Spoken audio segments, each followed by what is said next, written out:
sini usahanya betul-betul kita diberikan keuntungan oleh perusahaan di awal, bukan di akhir. Kalau di akhir, nggak tahu kita besok apa yang terjadi, kan gitu kan? Nggak tahu kita bulan depan apa, tahun depan apa. Nah dalam bisnis yang paling penting kita lakukan apa?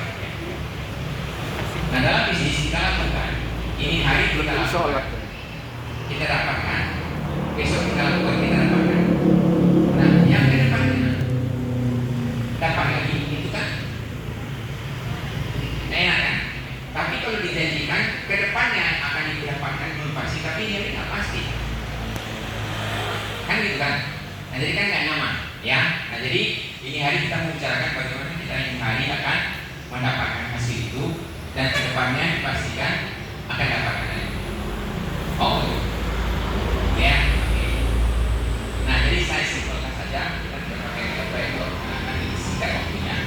Nah saya kenalkan, jadi perusahaan kita ini namanya adalah Bima Life Fusion, ya. Jadi kantornya di Bandung.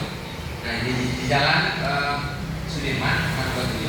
Nah jadi kebetulan pada Pak Bandung, gitu kan. Nah Ibu dokter dengan Pak Bandung itu di Bandung, ya kan?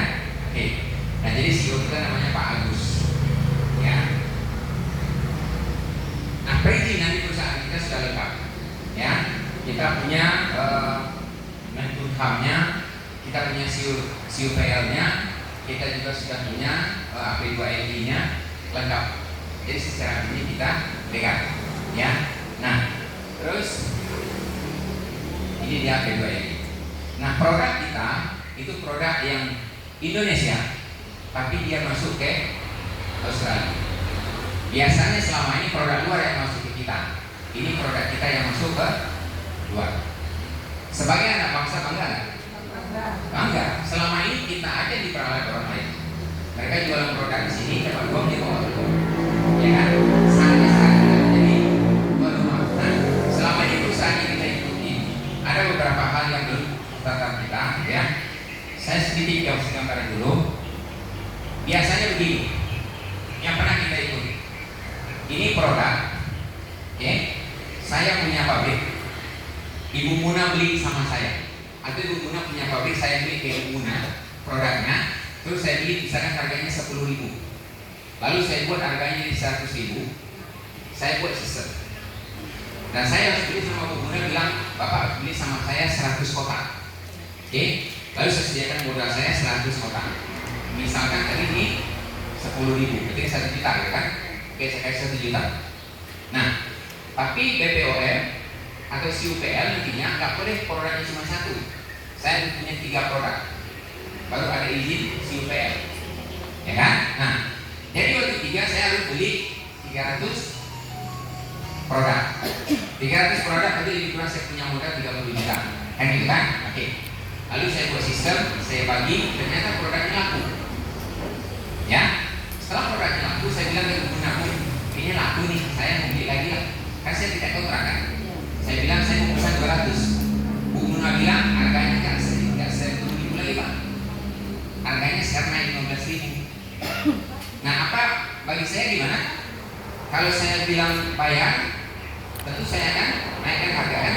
Kalau saya naikkan harga, masalah nggak dengan tim kita? Akan bermasalah. Saya bilang Bu Muna, saya tetap dengan harganya 1.000, Ibu atur aja komposisinya. Lalu dibuat dengan harga 10.000 dengan komposisi dikurangi. Kenapa ya produk ini tahun pertama dia bagus, tahun kedua enggak, ya kan? Itu yang terjadi umumnya di bisnis jaringan. Makanya kadang-kadang tahun pertama kita pakai bagus, tahun kedua udah nggak bagus. Pelanggan kita udah nggak mau beli lagi, ya kan? Nah, setelah itu kalau ini laku, dia ambil sama kita, itu perusahaan kasihnya sedikit. Dia kasih sedikit, lalu dia kumpulkan tim, baru kita dapat banyak. Nah untuk mengumpulkan itu kita butuh tenaga kan. Akhirnya yang sampai cuma beberapa orang saja. Setelah itu dia 2 tahun mulai kewalahan. Akhirnya tutup. Kalaupun nggak tutup dia ganti marketing plan. Kita pindah lagi ke yang baru. Ya kan? Nah, siapa di sini yang sudah malah ke 31.